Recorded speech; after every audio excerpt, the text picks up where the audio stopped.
बिल्कुल online classes. आज हम आपको बताएंगे interchange of assertive and exclamatory sentence.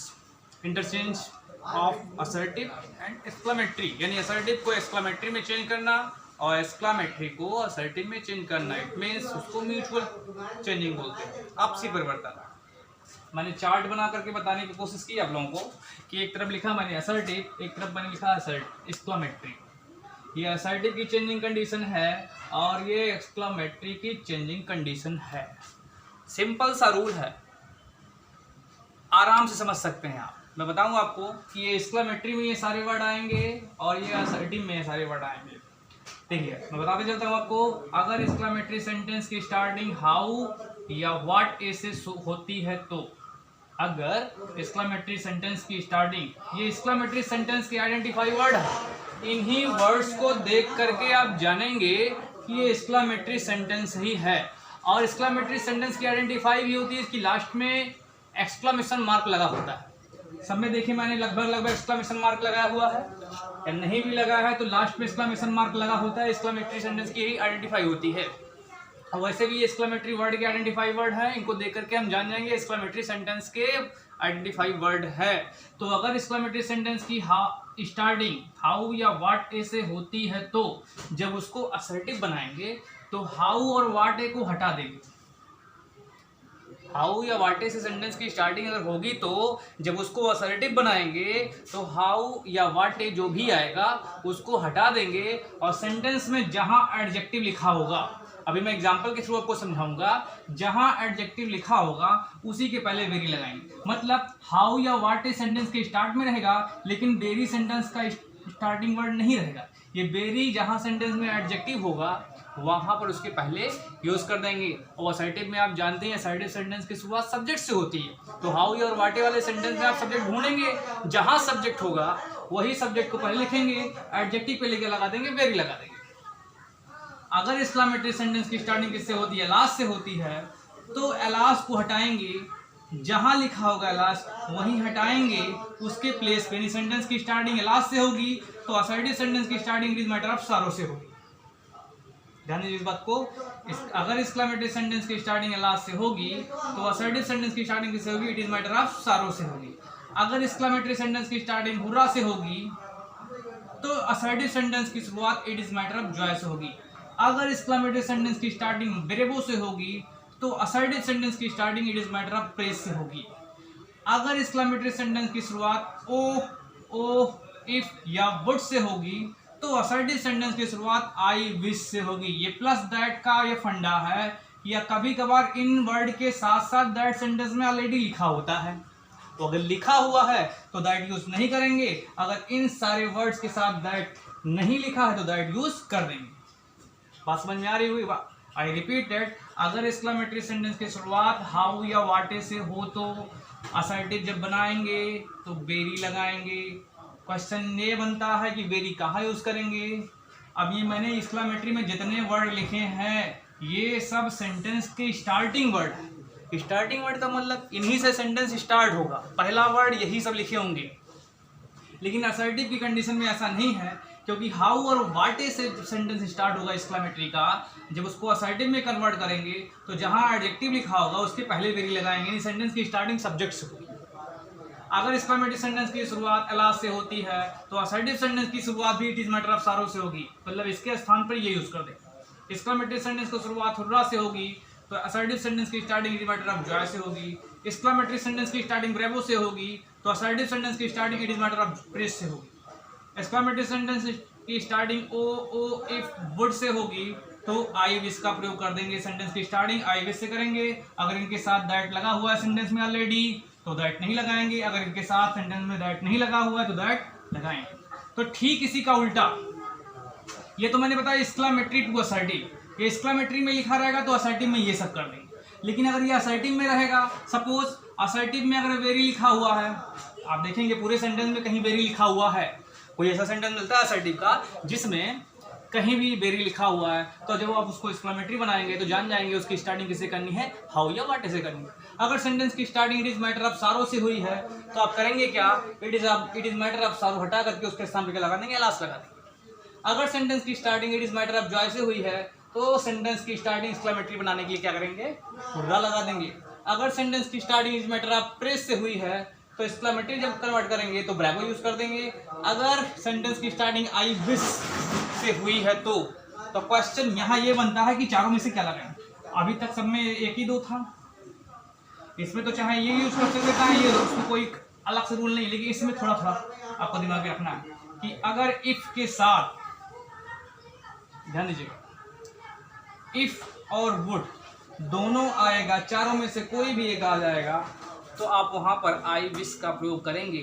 बाकी मैं सेंटेंस के थ्रू इसमें अंतर करके अभी आपको बताता हूं, ये आप स्क्रीनशॉट लेकर के नोट कर लीजिएगा। मतलब जिस तरह से सेंटेंस ये रहेगा उसको इस तरह से कन्वर्ट करेंगे, इस तरह से रहेगा तो आप इस तरह से कन्वर्ट कर देंगे।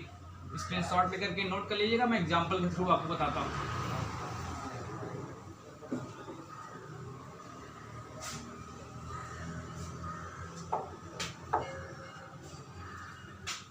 पहला कंडीशन फॉलो करते हैं, हाउ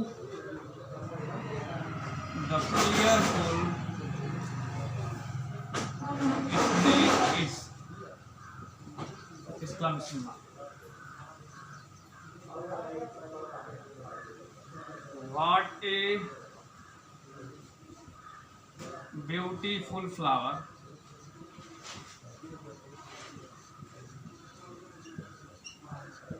it is।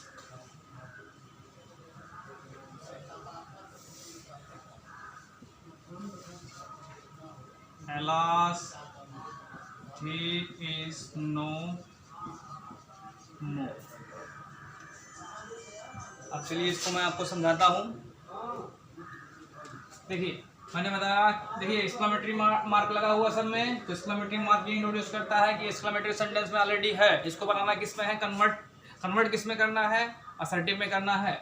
तो असर्टिव में कन्वर्ट जब करेंगे तो ये भी एक्सक्लेमेटरी सेंटेंस को इंट्रोड्यूस करते हैं, तो बनाना इसको असर्टिव है। अभी थोड़ी देर पहले मैंने बताया कि अगर सेंटेंस की स्टार्टिंग हाउ या व्हाट से होती है तो सेंटेंस में वेरी का प्रयोग करते हैं। क्वेश्चन इज दिस, क्वेश्चन यह है कि वेरी का प्रयोग कहाँ करते हैं, तो मैंने बताया अभी थोड़ी देर पहले कि वेरी का जो प्रयोग करते हैं तो वो एडजेक्टिव के पहले करते हैं। और बनाना हमको असर्टिव है, तो असर्टिव सेंटेंस की स्टार्टिंग जो होती है वो सब्जेक्ट से होती है। तो सब्जेक्ट ढूंढते हैं, सब्जेक्ट कहाँ है, सब्जेक्ट आपका स्नेक लिखेंगे, स्नेक इज वेरी फेयरफुल। ये हो गया आपका एक्सक्लेमेटरी के जस्ट बाद, एक्सक्लेमेटरी का जो वर्ड है जिसके जस्ट बाद आपका एडजेक्टिव होता है। सब्जेक्ट लिखेंगे, हेल्पिंग वर्ब लिखेंगे, उसी एडजेक्टिव के पहले क्या लगा देंगे, वेरी लगा देंगे, और लास्ट में full stop. What a beautiful flower it is, it is subject helping verb very beautiful flower, full stop लगा देंगे। एडजेक्टिव आपका ये, इसी के पहले वेरी लगाना है। स्टार्टिंग असर्टिव की करेंगे तो सब्जेक्ट से करेंगे। अलास, अगर सेंटेंस की स्टार्टिंग अलास से होती है तो मैंने बताया उसी के स्थान पर इट इज मैटर ऑफ सारो, इट इज मैटर ऑफ सारो, उसके बाद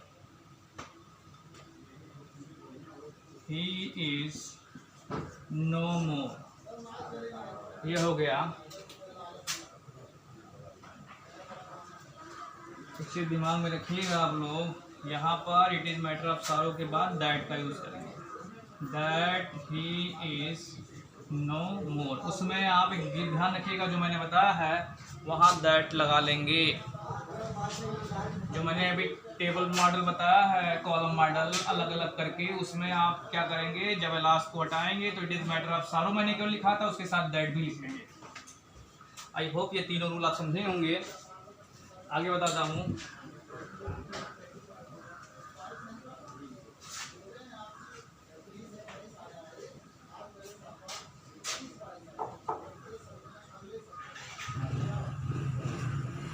ब्रेवो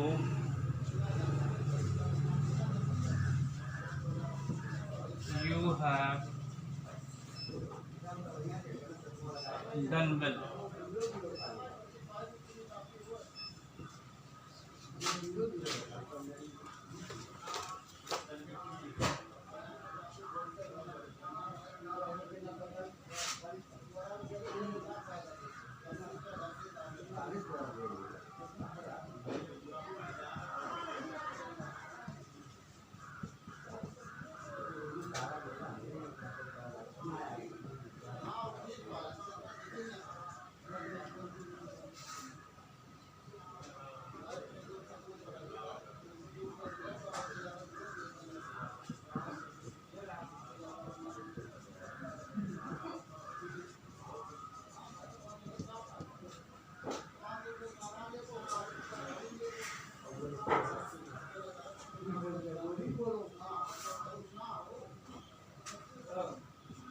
चलिए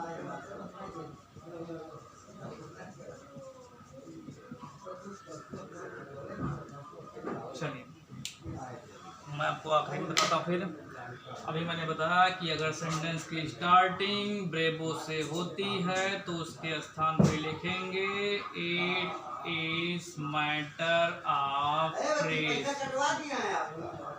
उसके बाद लगाएंगे दैट। ब्रेबो हट गया, अब लिखेंगे आप यू हैव डन वेल। फिर यहाँ पे वुड तो लिखेंगे आई विश, दैट ऑलरेडी लिखा हुआ है, दैट लिख देंगे। उसके बाद दे वेयर सेफ। इफ ओनली लिखेंगे आई विश दैट, ओनली भी साथ में हटा देंगे, आई wish that I could see my mother again. फिर ओ हटाएंगे, लिखेंगे आई विश, दैट ऑलरेडी लिखा हुआ है इसलिए अलग से लिखने की जरूरत नहीं है, नहीं लिखेंगे, दो बार दैट हो जाएगा। I wish that I were a bird. बड़ा सिंपल है, मैंने एग्जाम्पल के थ्रू भी आपको बता दिया। ब्रेवो है तो it is matter of press, इसमें दैट नहीं लगा है तो दैट लगा देंगे। मैं बताना भूल गया थोड़ा सा कि आपको कि इन वर्डों को भी जब हटाएंगे, इन वर्ड्स को भी जब हटाएंगे तो दैट का यूज़ करेंगे। वुड दैट है तो वुड को हटाएंगे तो आई विश यूज़ करेंगे, दैट ऑलरेडी लिखा है दैट लगा दिया। इफ ओनली हटाया मैंने, आई विश इफ के साथ ओनली भी हटेगा तो आई विश, दैट नहीं लगा है दैट लगा दिया, पूरा सेंटेंस लिख दिया। वो हटाएंगे तो आई विश लिखा आपने, दैट को हटाएंगे एंड दैट को हटाएंगे, दैट ऑलरेडी लिखा हुआ है तो दैट ऑलरेडी लिखा हुआ है तो वही दैट लिख देंगे, बाकी पूरा सेंटेंस उतार देंगे। अब उसके बाद चलते हैं और बताते हैं आपको।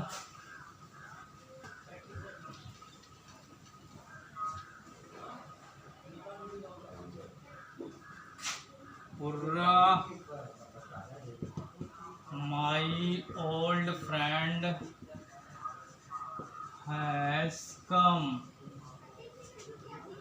इसको बनाएंगे तो चलिए देखिए,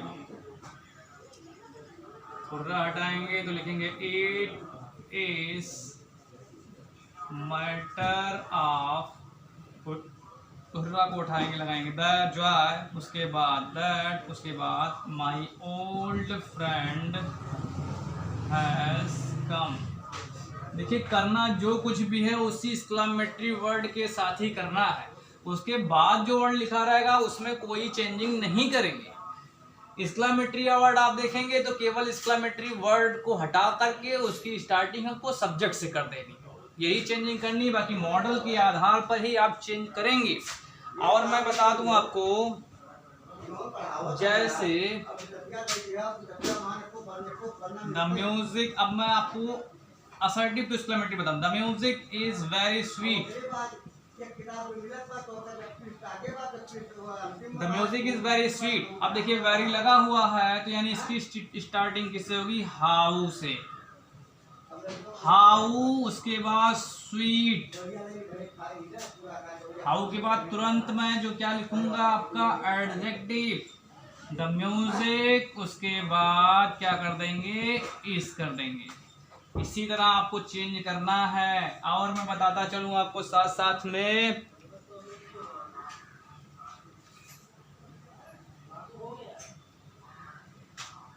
it is matter of sorrow, his wife is dead.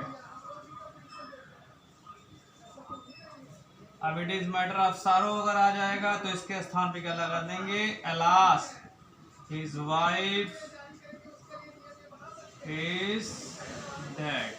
इसी तरह आप सारे सेंटेंसेस को समझ लेंगे कि किस तरह से असर्टिव को एक्सक्लेमेटरी में बदला जाता है और एक्सक्लेमेटरी को असर्टिव में बदला जाता है। एक चीज़ मैंने वो एक कॉलम में बताया नहीं कि यहाँ उर्रा अगर आएगा या एलास आएगा या ब्रेवो आएगा तो इनके स्थान पे असर्टिव में जो भी बदलते हैं उनके बाद दैट लगाते हैं, उसको आप कर लीजिएगा। बाकी एग्जाम्पल के थ्रू मैंने अच्छी तरह से अपने हिसाब से समझा दिया है। आप वीडियो को एक बार में समझने की कोशिश मत करिएगा।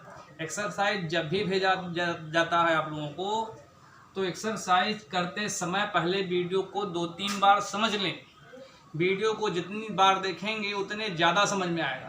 अब आप ये सोचिए कि मैं एक ही बार में वीडियो देख करके एक्सरसाइज करना शुरू कर दूं तो आप मिस्टेक करेंगे, ये तय है। इसलिए वीडियो को देख करके पहले अच्छे से समझ लीजिए, उसके बाद एक्सरसाइज की तरफ रुख करिए। या फिर आप ऐसा काम करिए, रफ लेकर के एक्सरसाइज करते रहिए, वीडियो को देखते रहिए। एक्सरसाइज जो मोबाइल भेजा जाए उसको कॉपी पे नोट डाउन कर लीजिए। नोट डाउन करने के बाद वीडियो देखते रहिए, समझते रहिए, एक्सरसाइज को आप करते रहिए। किस तरह से आप अच्छे से समझोगे और कोई भी सेंटेंस में मिस्टेक नहीं करोगे। आई होप सारे रूल्स आप समझ जाएंगे जब वीडियो देखेंगे। अब इसकी आगे का रूल आपको अगली वीडियो में बताया जाएगा।